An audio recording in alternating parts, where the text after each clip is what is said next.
Yeah. You played soccer at Iowa. Yes. Were you always the child that was super into sports, or where did that athletic?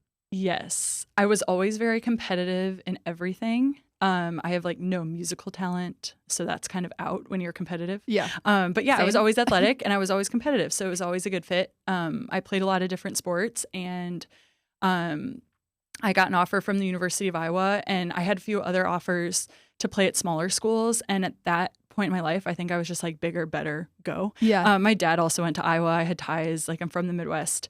But I got there and I was like by far the least experienced soccer player. I mean, I was in so over my head. I'd played growing up for kind of a local club team. And then I did join a national level club team for 2 years, which is how I got recruited late in high school. But everyone else had been doing this like Olympic development program from when they were little. And I didn't even know what that was. It was like, oh my gosh, who are these girls? Where am I? You know, first time like living away from home. And I think looking back, that's kind of the first extreme example where I threw myself in. Like I just throw myself into the deep end. And then figure it out. And I don't always love that about myself, but I've done that so many times now. I think I'm like, all right, this is clearly like who I am. Kind of like seeking out those intense and hard situations. If someone tells me something's hard, I'm like, sign me up. You know, taking a yoga class, it's like, if you want to try this inversion, and like, I don't know how to invert. I'm not that good at yoga, but I'm always doing it and I'm always falling. And now that I think about it, like, I don't really see other people fall in yoga class. So, I think that was like the first example, big example looking back. And I did figure it out, you know, like it was really hard, emotionally, physically, but I like earned a starting position and I played, and it was one of the best experiences of my life too. Like playing competitively with your best friends for 4 years is pretty awesome. Yeah. Yeah. Where do you think that stem from? Were your parents super throw themselves in the deep end type of people, or where do you think that drive came from? Because I think it's unique, and I think a lot of entrepreneurs, obviously you're an entrepreneur, that stems from. So was there an event in your life that you feel like kind of taught you like, hey, it's okay to take this huge risk because you're going to figure it out along the way? I think part of me was always like that, like always competitive, always wanted to be first. I'm the oldest child. It's kind of typical. You hear that of oldest children. But I think my parents did a really good job like fostering it. Like, hey, it's okay to be competitive, but you have to be kind. It's not like all about winning, even if it feels like it. Yeah. So I think, and they're competitive. They're into sports. So I always grew up around that too. And then entrepreneur wise, like they both had their own businesses separately. So I definitely saw it from an early age, the good and the bad, or the hard, I should say. So like my mom had a business that sold school supplies to teachers. Oh. And so their busy season was in the summer, and my sisters and I would go like pick and pack in the warehouse to fill orders. We were little, like middle school, elementary school. So I was really exposed to it at a young age, but I also saw firsthand the challenges, and I like really clearly remember some of my mom's challenges with finding the right people to work. She hated being busy in summer. She wished their busy season was in the winter. So things like that. It was definitely had a front row seat too. What's something that you learned that was hard from watching both of your parents that you look at now in your business and you're like, okay, this totally makes sense? And maybe there's something that you've done to kind of overcome that or get ahead of that challenge, or something that you would consider hard when building a business? That's a really good question. I think... So one thing that they always said, like my mom would always say, no one's going to care about your business as much as you care about your business. And I think I had a very realistic expectation of that in deciding to open a clean juice franchise. Like I knew that at the end of the day, it would fall on me. And I think I really knew that and understood that. I'm not sure if everyone does, but, you know, it's all about like my biggest challenge right now is finding the right people. Yeah. And slowly but surely we're getting there. Opening up was really hard. And that was why. That was like the main number one challenge. So I think that's one thing. I don't know that it probably should have made me like shy away from it a little bit more. Yeah. But I was more aware of things like that would come up. The seasonality thing. So one thing that I love about Clean Juice is like it's not open late. And when I looked at franchises, I thought, when is the busiest time of day going to be? And when is the busiest season going to be? I have 2 little boys, and like I'm not really available after 3-4 p.m. Because they go to a little like part-time day school, and I want to be with them. Yeah. And that's really important to me. It's one of the reasons I left my old career in finance to open, was to have that flexibility, spend more time with them. And so if I picked a business that was crazy busy from 3 to 8, and in the summers I'd have to be in the store every day, that wouldn't work well with kind of my life goals. We're going to dive a lot into franchising, and I have a bunch of questions on your background, but I want to take you back to college. You mentioned before we hopped on here that now looking back on your life, you think there were a few things that happened in college that led you to this point. I want you to elaborate a little bit on that for the audience. Yeah. So I think just one, getting in over my head with a sport, putting myself in a hard situation and figuring it out. One, it gave me a lot of confidence.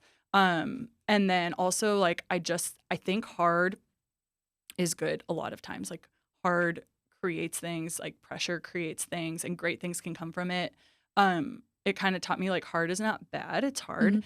It doesn't always mean it's the right path to just choose it because it's the most challenging or perceived to be the most challenging. But those were two big things. Later in college, I got hurt, and it forced me to be what are you going to do after school? Not that playing professional was ever something that was on my radar or could have been, but it was okay, you're not only a soccer player, what else? And I know you had kind of a similar journey, and it's hard. It's real when your identity. Yeah. And so I found someone, again, going back to the finding hard things, someone at the business school. I was a finance and accounting major, and someone said, this one group is the hardest group to get into. So I applied, didn't get in my first year. They asked me what the Dow was in my interview, what it was trading at, and I didn't know what the Dow was. I mean, I was all soccer and all sport. So, and it was an investment banking group that funneled into investment banking. And so I learned what the Dow was, where the Dow was trading at, why it mattered, and got in the next semester. And ultimately that led me into investment banking. I was able to intern because I was hurt and I couldn't play all summer long like we were kind of supposed to. And so did a really intense summer internship that led into a full-time job. That was my first job out of college, was investment banking. And that was another really intense situation. I don't know, just a little bit about investment banking, but it's kind of like a real estate agent for companies, the type of banking I did, M&A. So a company would hire us to sell them. And we'd run a competitive process to try to get our client who was selling the most money. It's kind of there's movies on it and books on it, but it's a little bit of sharp-elbowed finance world. And so I worked for a large middle market investment bank, and legitimately worked in my cube, sitting in my cube 100 hours a week most times for 2 years. It's crazy. It is truly nuts. Did you like it? I liked the work. I really liked my colleagues and the culture. The hours are terrible, but you kind of get sucked into it. It's your first job out of college. Yeah. And I was I'm going to work hard. I'm going to be the best. Obviously, it's in my DNA. Although everyone in investment banking is like that. Yeah. I said I would not date, and I ended up actually meeting my husband there. We worked cube to cube. Wow. It worked story out, sounds like me. I'm I'm not down. So headstrong. Yes. So learned a lot, ton of responsibility. Awesome first job out of college if you want to just go for it. Yeah.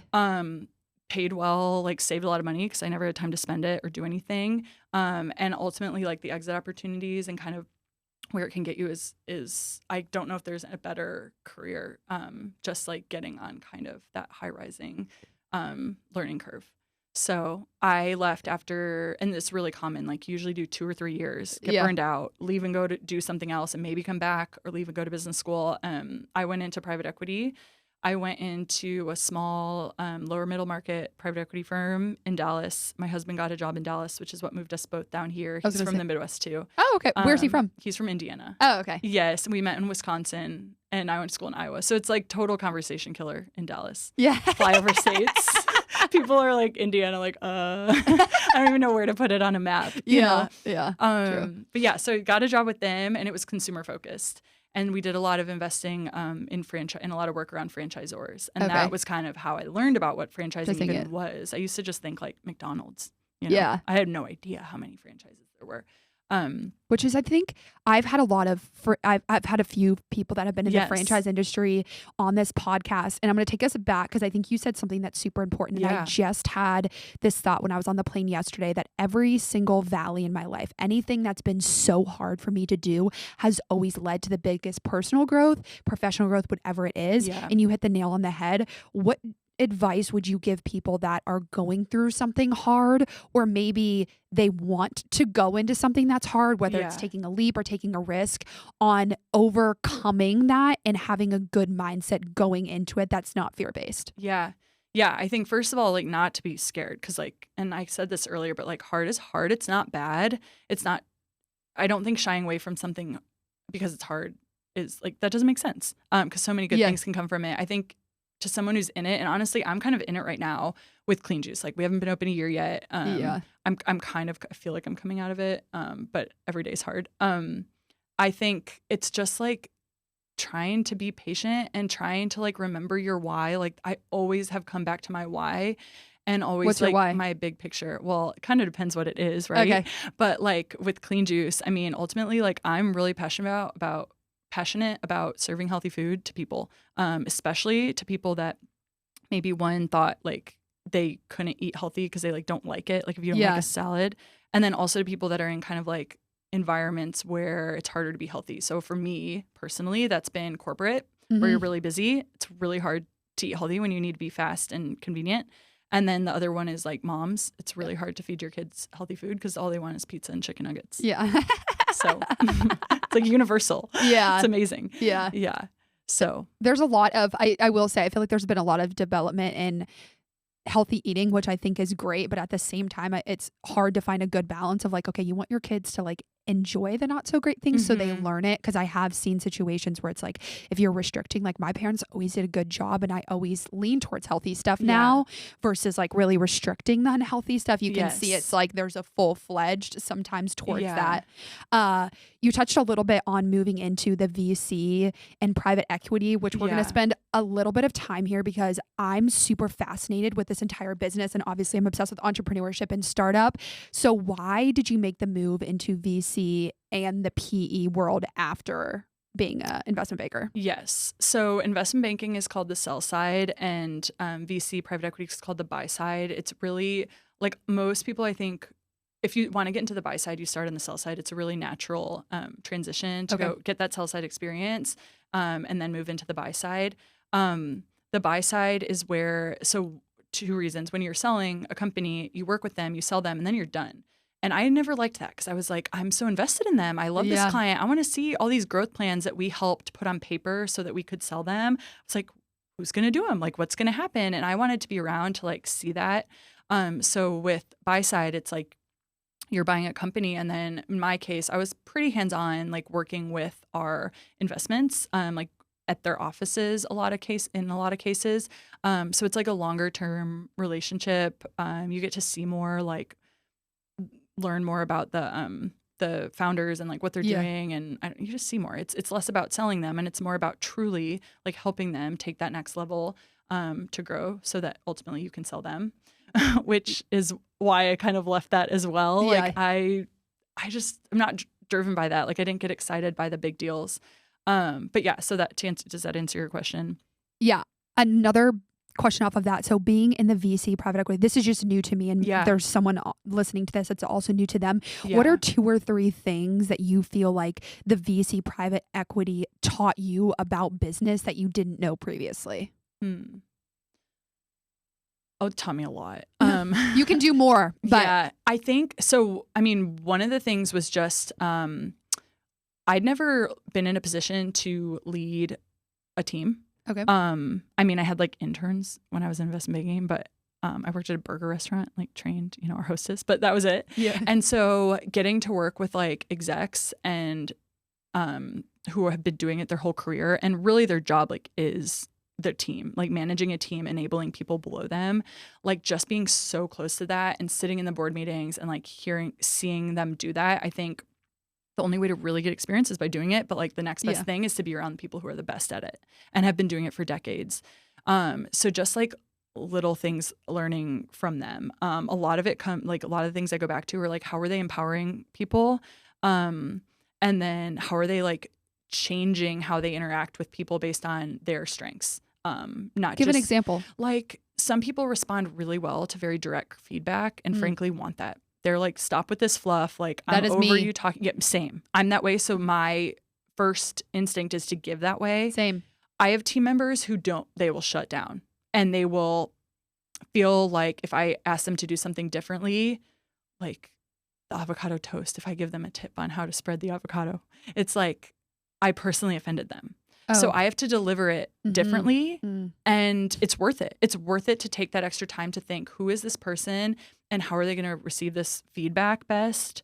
And how do I deliver it? Because it's going to make them better. It's going to make them like want to be there and work for me. And yeah, it's just like treating people how they want to be treated, not how you want to be treated, you know? That's one of the biggest learning lessons that I learned about myself, because I would always get feedback on being direct and I always associated that negatively. And so I think sometimes I would not hide that side of me, but like try to overcompensate and try to add fluff around it. But like, even, I mean, you could ask the two producers, like people just can tell, like when they talk to me, like, you're just direct, you're to the point, there's no way around it. Yeah. And so I started to like try to get more aware about how I was delivering things, because I noticed I would just say things and people would get offended that was so mean. I'm like, but I'm saving you time. But in their mind, they didn't care because they weren't. And so that's like one thing that I've really tried to learn. Yes. And I would say, like, when I own my own business, I'm really going to have to work on that, because I just think, oh, well, why aren't you receiving it the same way as me? It's like, no, they're a different person. They don't receive it that way. So that's something that I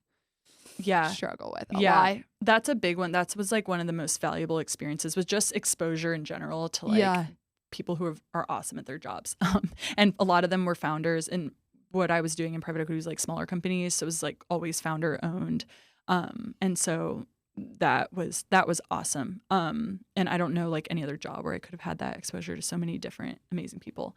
So that was one thing. And I think another thing was like, and I still have a hard time putting this into practice, but if something's not working, you can't be scared to like walk away, or you can't force it to work. It's like, cut your loss and try something new. For me, I generally need to do that sooner. Like, and I've learned this a lot of times, but I'm like, whether this person isn't working in this role, or I don't know, this marketing thing isn't working, it's like, don't keep trying to force it. Just try something new.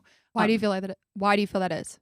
Like, why do I do that? Yeah. Why do I force it? Yeah. This is something that, Gosh, I think it's a good lesson for people to learn, because I try that too. Like, you force things down and it's like, just let it go. Yeah. Let the situation go. Don't force something, because it's only making it worse and it's delaying. Yeah. The not desired outcome. Sometimes I think it can be a pride issue. For me, I think a lot of times, like, I'm optimistic and I'm like, we can do it. This can happen. And it's like, maybe, but probably not. Like, you know? And sometimes when you push at things like that, then it actually becomes, not only is it not working, it's becoming like destructive or taking away from resources from something else that could be productive. Whether it's like literally anything, a person, hiring initiative, marketing, anything, a new menu item. It's like, if it's not selling, stop trying to shove it at people. Like, let's just make something new and put it in its place. Working with founders, what are the top 2 reasons that a business becomes successful that you saw from being on the VC side?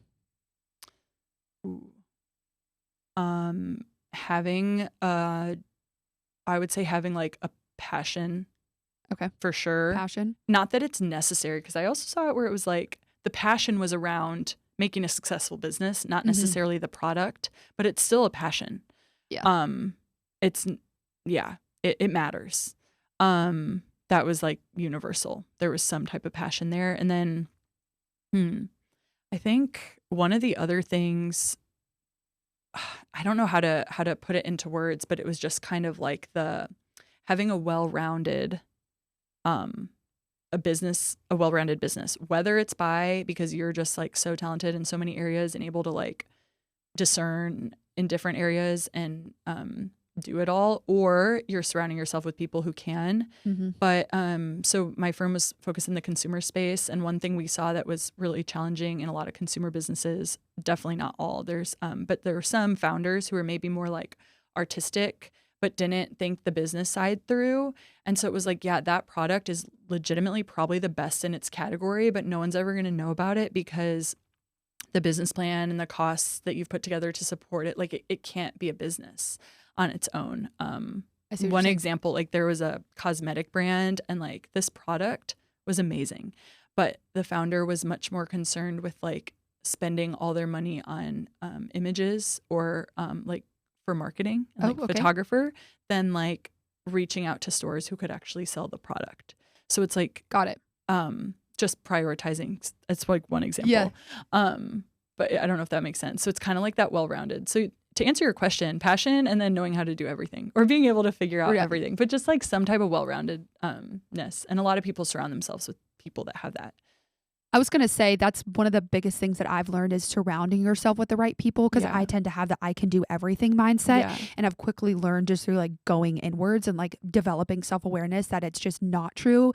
And I do think the sooner that you recognize that, the easier it is to find someone that matches your energy and then you can deliver. And it's always better than what you had in mind, because you're not putting in 50% of it. It's like it's 100% efforts of people who are super strong-willed into a situation. So I think that's something that a lot of people can learn from. Yes. And that's not to say like you're not willing to do everything or that sometimes you'll have to do everything, because I also think that's really important, like being able to roll up your sleeves and do it. But at some point, if you're going to be like successful by how most people would define their business, like getting to that next level, you're not going to be able to, because you can't do it at that scale. Like as you scale your business, like there's no way.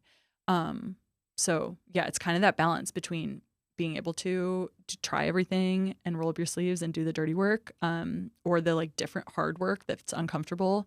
Like for a lot of people, they hate the IT. It's like, well, if you have your own business, like you're going to be handling some of that sometimes. Yeah. And then you can call the expert to like come in and help. In terms of private equity, I actually just listened to something the other day that I thought was super intriguing, and you might have a different perspective on this. So in business, obviously, for people that don't know, it's like you can go out and ask for money. So like go VC, raise money, or you can bootstrap a business. I want you to give one pro and one con to the VC world that you think a lot of people wouldn't know in terms, like if they're starting a business. So yeah, like one pro advantage to having VC money outside of just like standard, like, okay, they're going to give you $10 million. That's obvious. But like one pro that you think is unique, and then one con to having VC money, because I think there's a lot more cons than people recognize. Yeah. So one pro is I really think you can get awesome experience and guidance if you take money from the right person. So it's more than just money. It's like smart money, sometimes people call it, but it's like you're truly getting someone who can add value to your business. So it's capital, yes, which is always valuable or usually valuable, but you're getting that experience. And it's kind of like me, like being around those CEOs, like you can learn so much from them, and then, have a lot of times like they'll have advisors at the fund or at the firm. So it's even more than just one person. It's like a whole host of experience. And oh, by the way, like this firm has made other similar investments that they've learned from. So like it's very real. I think finding the right partner to take money from. And then I would say one downside can just be like, and it's losing control of your company, and it depends how you structure the deal. There's sometimes the money's like super passive. That's less common. But a lot of times like there's going to be stipulations. And one of the common things like my firm would try to do, and we always partnered with companies where we were like partnering with the management team. If it was a company that like needed a whole new team or like needed a restructuring, that wasn't a deal we would do. Okay. So ours was truly like, you're awesome. We want to help you grow and be part of it. But I would say like a downside would be structuring a deal where incentives aren't aligned. So maybe like if the seller was or the founder was trying to make business decisions that were obviously best for like the long term of the business, but the contract and how they get paid was based a little bit more on short term growth. Like that's where it gets really tricky, and I think it can and there's like regret a lot of times taking money, I would say. That's something that I've started to learn just through like obviously the podcast and like listening into this space, because obviously I had no idea. Like my parents are not in entrepreneurship. My mentor did raise some VC capital, and his biggest thing was like the right person, because he's, and again, like not to talk crap, but like there's a lot of narcissistic Yeah. people that are at the top Yeah. and they're looking at one thing and that's dollar signs and they don't care about your business to your Right. point earlier. So they might have you do things that aren't aligned. And if you choose that partner, you're in over your head at that point because it's like you're indebted to them. And so that's something that I'm not there yet, but I kind of keep in the back of my mind of like a Yeah. little bit of fear around that VC space because I do think you're relinquishing control of something that you're so passionate about and like Yeah. so involved in. Yes. Yes. And I mean, the good thing is there's always like ways you can reference check them. Yeah. Like very public information, like, oh, they sold this company. Great. Let's reach out to them and see what they have to say about the buyer. Or investor. So yeah. And I'll also say like, it's a huge world. I worked in lower middle market consumer primarily. And so I know that, but my sister went to business school and they're all doing like different VC things. I'm like, I've never even heard of that business model. So Yeah. it's like when you say private equity or VC and investing, like there's a huge range in types of firms and situations where how it can be set up. So yeah, also like just it's worth the time if anyone's ever thinking about selling into that to like really get to know it and explore options. And do your research. Yes. Did you raise VC money for your franchising or walk us through a little bit of how you decided on, so how did you decide on Clean Juice? Yeah. And then I have a few questions around that. Yeah. No, definitely not. It's pretty small. Like we have one store, we're looking for another, but it's small. It's kind of meant to be for us. Elaborate on that. What do you mean meant to be? How did you know that it was the right decision? Yeah. Okay. So it's a little bit of a COVID decision. Like everyone's got their like COVID, life change story. Podcast was mine. Yeah, there you go. Yeah, it's something. Hopefully it's a good thing, right? Yeah, At least I didn't go the other way, like, which could happen too, and it's totally understandable. But I had a son who was 6 months old when everything like got shut down for COVID. And I always sort of thought I wanted to be a franchisee. I'd met Clean Juice, the founder, at a conference in Vegas, like a franchising conference. And I pitched the concept to my partners at the time. And I was like, this brand's awesome. It's small, but it's like going places like we should get in early. And they were like, no, we don't like juice bars. And we didn't do food and bev, to be fair. Like I was trying to make an exception. We did all consumer, but no food and bev. So I really liked the brand the first time I saw it, but had kind of a different mindset. Started thinking more about being a franchisee. I was really looking at, and I've probably looked at like, I don't know, 400 franchise concepts, but like from my last job.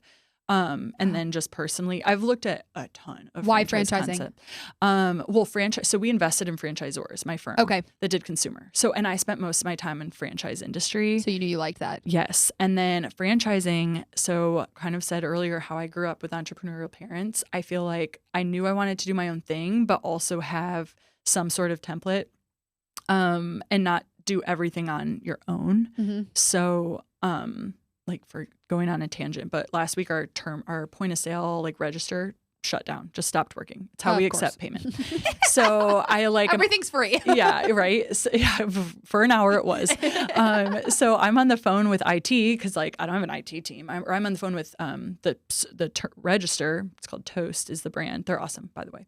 But I was on the phone with them and their IT system, and they're trying to help me. And I'm like, clearly this thing isn't going to work. They say, okay, it's under warranty. We'll send you a replacement within a week. I'm like, a week? Like, do I close? Like, what do I do? Yeah. And so I was able to go to Fort Worth. There's a Clean Juice there, and they had an old one that worked. So it's like you have that support. It's still very entrepreneurial, but there's some sort of template. There's lots of data. Love like a good, index of what to expect year over year, week over week. It's not perfect, but it's something. Yeah. There's a whole team of people creating marketing content that I can decide ultimately how to use. So it's kind of a mix of like having some, but it's still ultimately yours at the end of the day. So I really liked that. Also like had, now I have 2 little boys and like wanted something where I could spend more time with them. And have a little bit of control of my schedule. And also like, I love the idea of having a business where they can grow up in it, or see it the way I saw it. Yeah. So it's like cool to be able to do that. I don't know how much they'll remember. They're 1 and 3, but they will. They'll see pictures of them like in the store. So we'll see. But so that's franchising. And then I started looking at concepts in COVID. I was like, this is the time. Like this is the time to do it, and was really into the auto industry. Like auto franchises have really high return on investment. Okay. Fun fact. Yes. And then in COVID was like, okay, I don't know anything about cars, can't even change my own oil. Like, I want to do something I care about. How am I spending my time? How am I spending my money? Was at a place where, I could afford to make a decision like that was a little bit more passion based. And so as much as it is an investment and it's absolutely a business, it's also something I really care about. Yeah.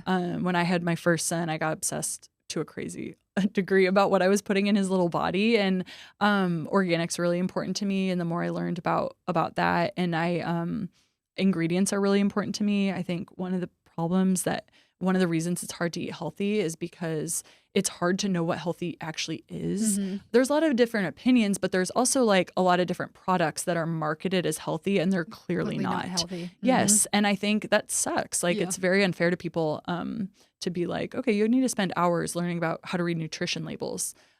So that you can choose a healthy food at the grocery store. Like that's not practical. That's not going to happen. Stuff, even in like much. almond milk. It's like you think it's healthy, and then you look at the back, and it's insane how much stuff is shoved in there. And that's why I'm like, just stick to the basics. Simple, simple ingredients, simple things. You know, at least like, okay, kale. There's only kale in that bunch of kale, or like lettuce, little things. But even anything boxed, it's hard to know. It's so hard to know. Yeah. And it takes a ton of time and education. Yeah. Like I'm not formally educated in nutrition, but I've spent hours and hours and hours like reading, learning, listening to podcasts, different things. Because I care about it and I geek out over it and it's fun for me. But that was kind of what started like my truly caring about like what's healthy in ingredients at like a really detailed level. So I kind of kept coming back to this clean juice idea. So for example, I mean, the clean juice menu is like very clean. We're the only certified organic restaurant in Dallas, which is crazy. The only certified organic juice bar like nationwide, which is kind of crazy. People don't realize that not all juice is organic. So that's like the difference at a product level. And then it's a Christian-based company. So that was like a huge draw for me and also gave me a lot of confidence in the founders and where they were leading the company and how they were making decisions. Definitely care about franchisees' profit, but it's like we won't sacrifice our high quality menu to make an extra buck because we're using a different ingredient. Yeah. And that matters to me because that matters to me as a mom and it matters to me as a consumer. And I'm like proud to serve our products to people. And I think that's why like our products can really like ultimately change someone's life. Yeah. And it sounds corny. And I tell my team this all the time. I'm like, you're not just serving smoothies and cleaning drains. Like you are potentially like saving someone's life. Honestly, I truly believe that. And it's not going to be every day or every person that walks in the door, but it is some people. Yeah. And it's cool to like have that bigger picture. And when ultimately it came down to it, me investing my money, investing my time, opening a business, like I had to have that piece of it. So you did invest your own money into it. You did not. Yes. Okay. Yeah. Mm-hmm. Why'd you make that decision? Some of it's just like practical. We did take out a small business loan. Okay. And it was just like easily available at the time. Yeah. I feel like pretty comfortable understanding debt from my past experience. So we did that. I might do it differently going forward. But yeah, it wasn't like a big enough investment for us to take on, like try to find other investors. Got it. Yeah. Yeah. It's important, and there's so many people that have, like, I interviewed one, she's like, we paid for everything, like we bootstrapped the entire thing. I've had a lot of those people on, and then I've also had other people who have outside funding, or I've heard of them like going on Shark Tank and trying to find outside funding. So I do think it's important for people to like recognize, and this is something that I think about all the time. Yeah. When I start a business, it's like, okay, am I going to use my own money? Am I going to go somewhere else? Because there is that level, like these are things that you don't think about until you get there, and you're like, oh, like you need capital. Like money is king. Although some people don't want to call it out, it's like you need the money to get to where you want to go. And I do think there's certain levels in business. Like once you get to a certain point, you're like, okay, I can't grow unless I have an extra $2 million. Yes. But I just think it's important. And I like that. Obviously do you feel it's easier to use your own money in franchising? Man, I think loans can just like be one extra thing, or investors can be one extra thing to deal with, but it totally depends on the model. It depends on the cash flows. It depends like how long you're going to get to that break even, what the initial investment is. Like it just depends. What's one pro and one con to franchising that you've noticed since you've started? Yeah. Well, I kind of touched on like how there's some support or like you have some help. And so I think that's one, but one that I didn't expect was the community. It's kind of lonely, like having, for me, like I don't have a business partner. My husband's my moral support, but like put him in the juice bar, like he would just be standing there. He can answer the phone. But yeah, he doesn't, it's me. So I think like having other franchise partners who are going through it, it can be like, one, on a practical level, like what did you do to deal with XYZ problem?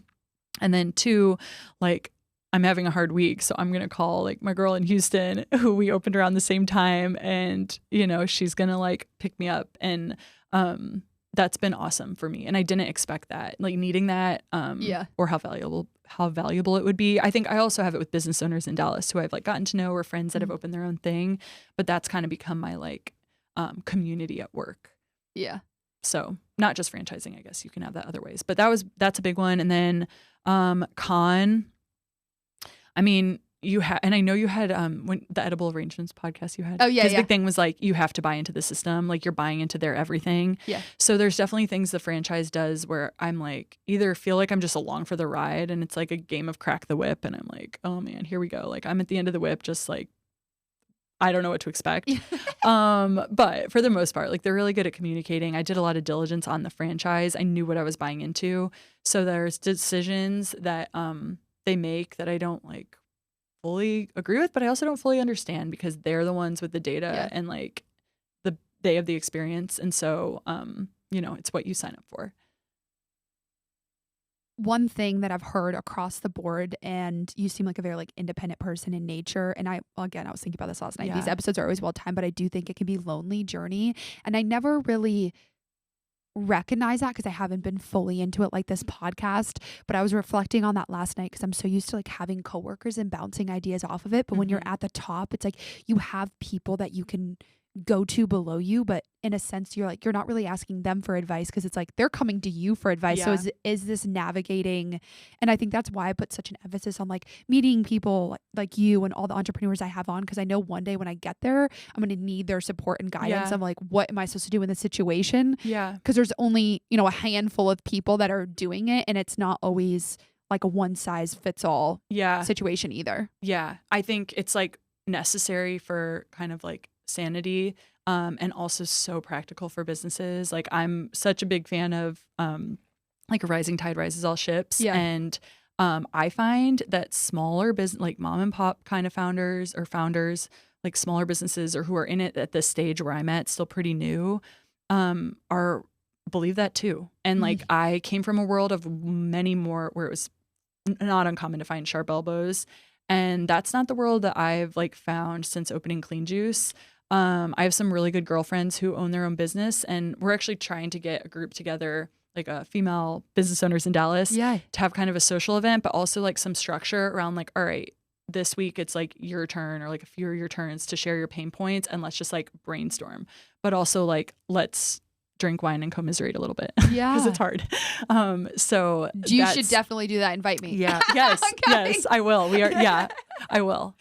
I need to prioritize that because I think it would be super valuable for business, valuable personally. But yeah, that group, and it doesn't have to be people that know anything about a podcast. Like it can be, just people that are doing their own thing like that or anything. Like you can relate in a lot of different ways to all types of entrepreneurs, I think. Yeah. And it's not, there's certain conversations that I have where I'm like, wow, that really resonates. And there's others that I'm not. But I think you hit on something that's super important, like finding people that are at the same stage as you are versus like if someone's been doing this for 10 years, like their challenges are a lot different than what someone who's just starting going out. So surrounding yourself with people who are around that same age, not age, like literal age, but like age of a business. Like more of a peer relationship than like a mentor-mentee, I think. Like both are important separately. What's one of the biggest obstacles that you've faced since opening outside of hiring? I'm going to challenge you to a different one because we've heard that. And then how did you overcome it? Our biggest challenge, so where we're located, we're hidden. We don't have we have no visibility. I picked it because it's like a perfect location in every other way. But we're still figuring out how to overcome that. I'd say it's like getting a little bit creative with marketing. So because we're hard to find, like people aren't going to see us when they're flying down 75. We're right off of 75 and Walnut Hill.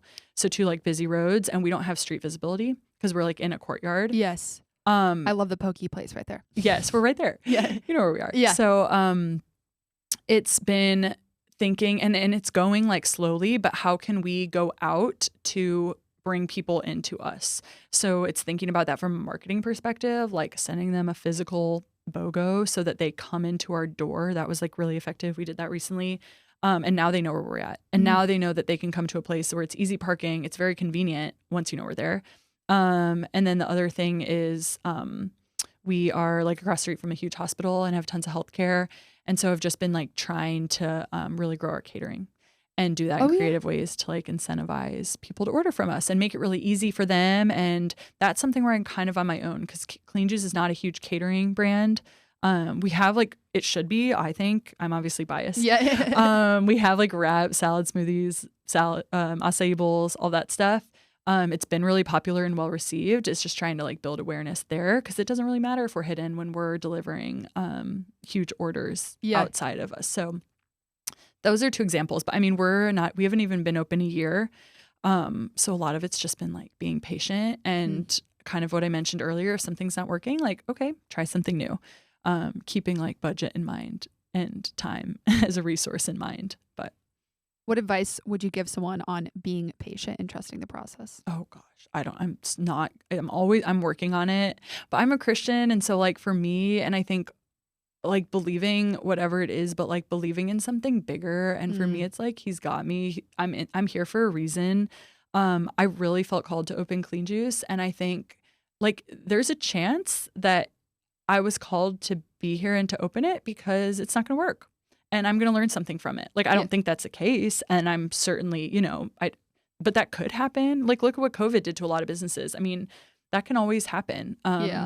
But like at the end of the day, like it's one day at a time. I'm putting one foot in front of the other and just kind of like trying to find peace or feel the peace that I am where I'm supposed to be. And so that's a big one. And then also just going back to your why. Yeah. Like, okay, today's sales were terrible, but that one person came in and started crying when she saw that we had like vegan granola because she feels like she can't eat anywhere in Dallas and now knows like we're vegan friendly, so whatever it is, but just trying to focus on that. I think this is kind of a tangent, but I was thinking about this on the way here. Advice I got from another business owner, just like feeling stressed about all these different things to do. She's like, okay, like when a problem comes up, like play out the worst case scenario because it's probably not as bad as you think. Play it out in your mind. That's your worst case. And then I think also on the flip side, playing out the best case scenario. Can I tell like a story? Yeah. Tangent? Oh yeah. So Tim Tebow's a love brand. him. I'm glad you brought him up. I saw him and I'm like, hello. He walks across our menu like once an hour because we have these like digital menu boards. So he's a brand ambassador. Yeah. And he's also a franchisee. And he spoke at the franchise conference. And he told this story about, and I don't even know if it's true. I'm going to totally butcher this. He's an amazing speaker. It's what he does. But he told a story about like a cathedral in London in like the 1600s or something burned to the ground. And the worker who was overseeing the project walked around to all the foremen and was like, hey, like to one of them, he said, hey, what are you doing? And he said, I'm stacking bricks. And he walked around to another guy who was working and said, what are you doing? And he said, I'm building a wall. He walked to the third guy and he was like, what are you doing? And he's like, I'm building a cathedral to honor God. And like they were all doing the same thing. It's just that perspective. And like, I bet you that third guy came to work every day with a smile, like pretty pumped about what he was doing. And like the first guy probably kind of hated his life. Like it's perspective. And so trying to keep things in perspective helps me work on my patience. How can someone change their perspective on life? Because if there's one thing I've learned, that's the most important shift that you can make internally to shift everything else around you externally. Yeah. I mean, for me, and it's hard, like, on a daily basis, I'm like changing a lot of dirty diapers and like in the weeds with my kids, in the weeds with this business. But my mantra has been long days, short life.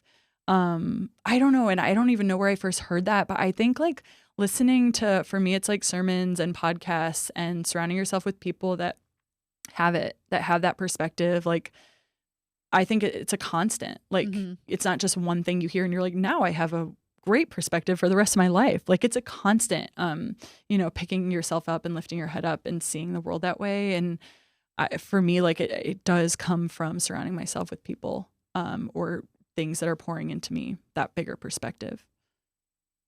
Yeah, I said this before, like you are the 5 closest people near you. And as I've gotten older and as I've matured, I've started to really be super cautious about that. Because Awesome. if you let the wrong people into your life, they're usually the louder ones. And then you notice how and like for me, it literally affects me physically. Like I feel it. I'm like, oh, you like kind of contract. Like there's just something in their energy. I'm like, and that's been my life the last 6 months. I'm like, I just need to like this is not what I want. Like this is not the people this isn't the energy. Like there's just certain situations I'm like, I know I need more. Yeah. And once you're around those people, you're like, oh my gosh, it lights me up in such a different way. Yeah. And then allows you to, when they're optimistic, you're like, I want to be like them. I don't want to be like Sally who's over here crying because she stubbed her toe or whatever it is. Yeah. So yeah, that's super important. Yeah. In terms of failure, I think, and this is something that I've noticed about myself through a ton of inward work, is that like I do have a lot of fear around situations. I think it stems from wanting to control the outcome because I want it to be positive. I'm kind of like you. I'm very optimistic. What advice would you give someone on fearing failure in particular, and how do you overcome that in your personal and professional life? I mean, it's still something like I, worry about when things go wrong. But I play out that worst scenario. And a lot of times it's not as bad as you feel like it is in your head. I don't know, but I don't know. I'm still figuring it out. Let me know if you hear anything good.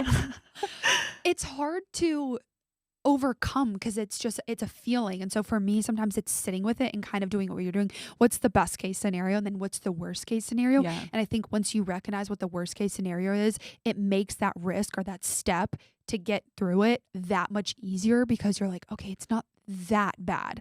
Like worst case scenario, I lose $500. Okay, you can go make $500. Yeah. It's not like everything is going to break down in front of you. So that's something that I try to tell myself because I still can sometimes like lean into fear instead of, I still push through it, but there's times where I catch myself and I'm like, stop doing that. Like stop backing up. Instead, you just need to charge through the situation. Yeah. And I think some of it does come from like finding confidence when you achieve something or when you push through it. Like look back on that. And it can be as small as like, so I teach yoga sculpt, and I am such a believer that, and I didn't appreciate this when I was playing sports growing up, although looking back, like getting knocked down and getting back up through that, like as small as the incident might have been, was super valuable. But I tell my class this all the time. I'm like, do something hard in here and push through it. Mm-hmm. And I promise you, like it will translate outside these walls. And it sounds corny, but like do it enough. Like you are going to get good at pushing through hard things. It might start physical, but I think so finding that and then remember that, like be proud of yourself for that. Tell yourself like I can do hard things. I can do things that was freaked out, whether it's going upside down in a headstand or like doing push-ups on your toes. Like it sounds corny, but those are small wins that I such a believer can translate. 1,000.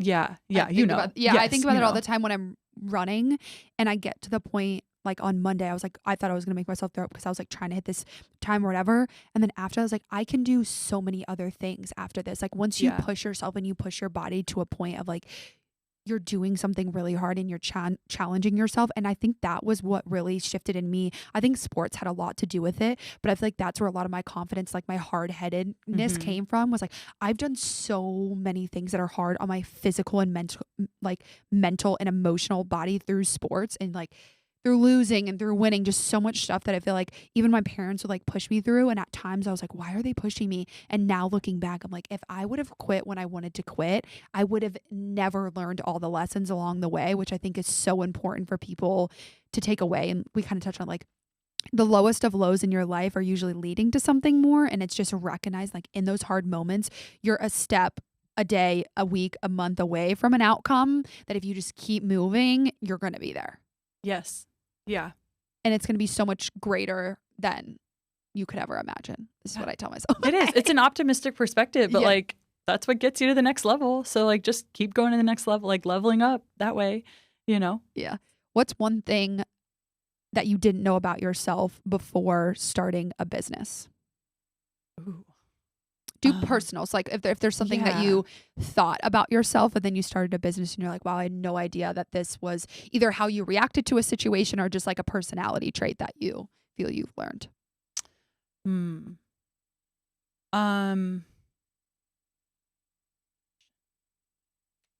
I would say, like, so I've always known, and I think I am very independent, but like, man, I need other people in my life to lean on in other areas. And I've had to delegate more, whether it's just like practical tasks or like, I mean, my husband's been so supportive, and like he is Mr. Patient, and he is he's just supportive, and he has like this big picture perspective. So when I would come home upset about the day or some small thing that happened, he's like, I'm not gonna hear. Some days it was like just listening to me, letting me, vent.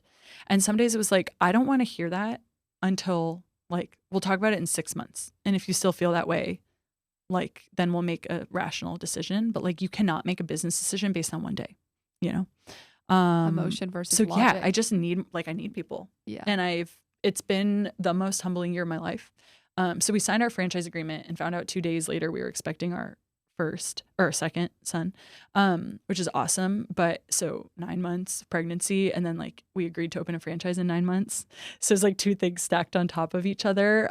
Construction delayed us a little bit, so it was a little bit staggered. But I had a baby and opened a business like right on top of each other, and had a 1-year-old at home, and it was a lot. Like, it was too much. So I guess that's actually another thing, like, learning, and I feel like I've learned this before, but I have to relearn it every few years apparently. Like, love that. The lesson, there's a TikTok trend. It's like, why do you keep teaching me this lesson? I'm like, that is literally me. It's like the same lesson over and over. Yes, like, I calm down. truly I'm like, got it. Yeah, every few years I'm like reminded that like you need to choose to take a step back, and it's okay.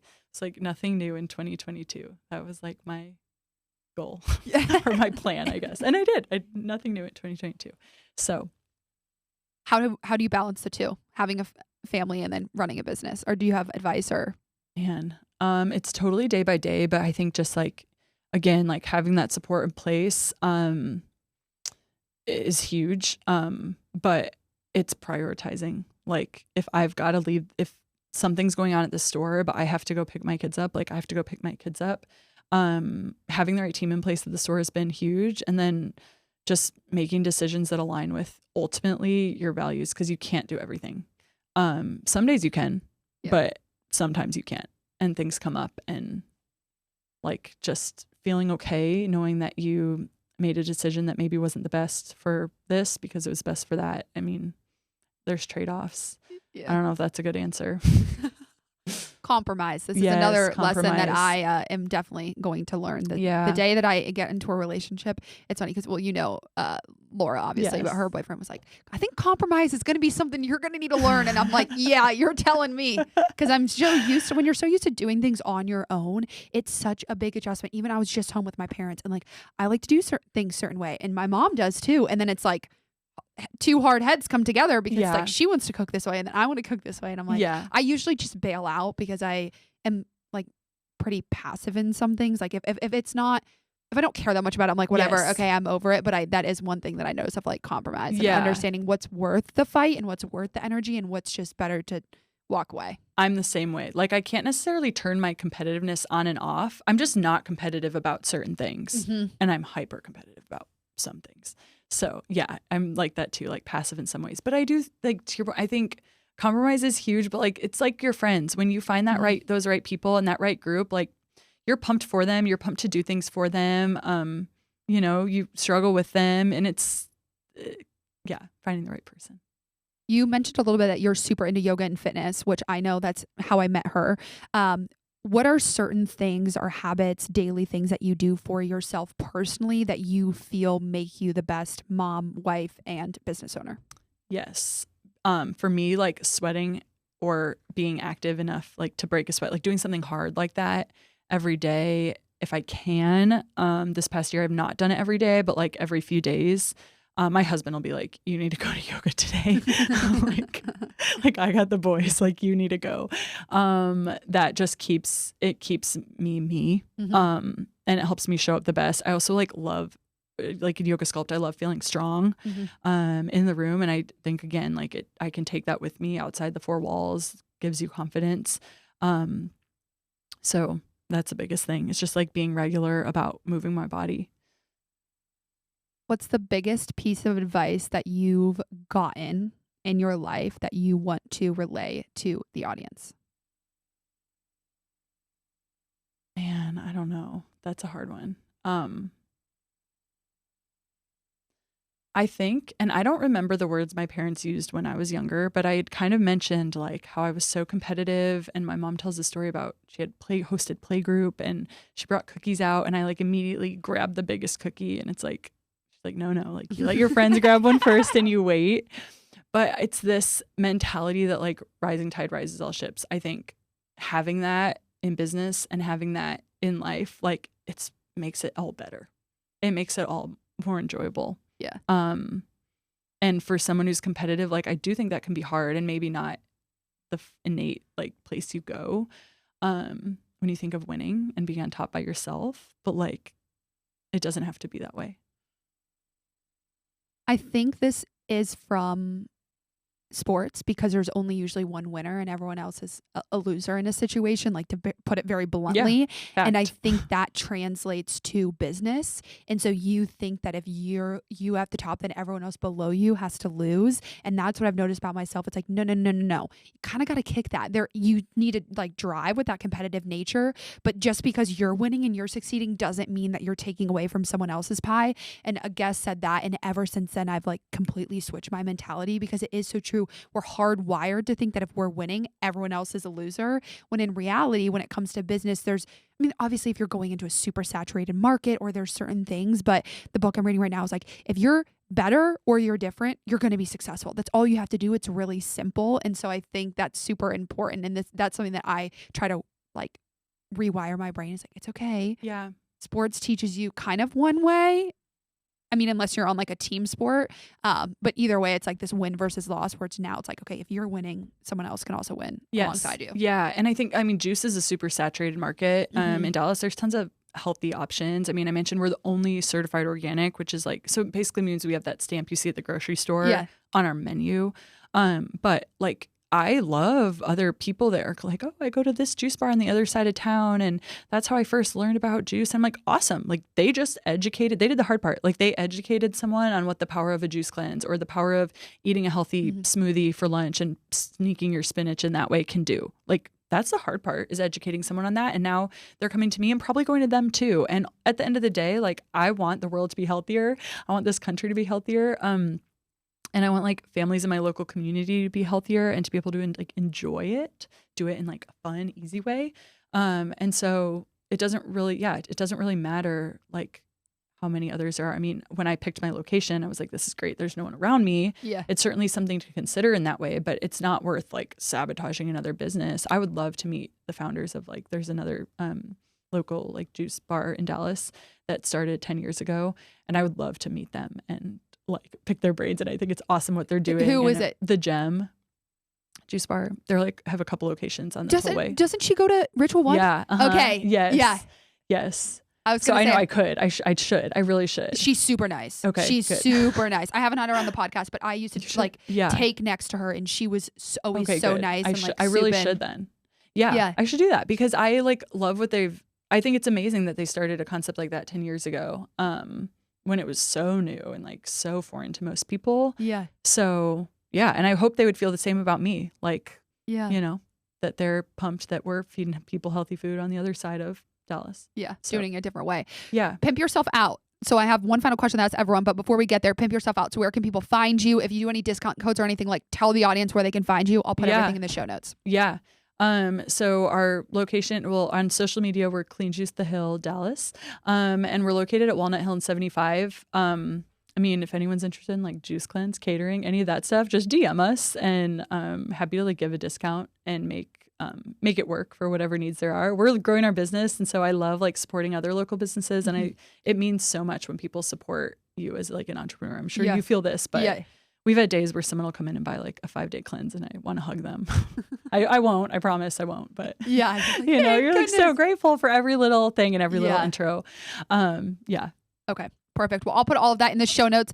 And then the last question that I ask everyone is, Sarah, what are you grateful for today? I am grateful for my health and my family's health. Yeah. I am going to piggyback off her. I know I say this in every episode, but the last 4 weeks, I am grateful for the financial stability that I do have, and then also for my health and my family's health. So thank you so much for being on this podcast. Thank you. It was so fun. How was it? The first time. I mean, it was good. Good? You make it really easy. Okay, good. Yes. Yeah.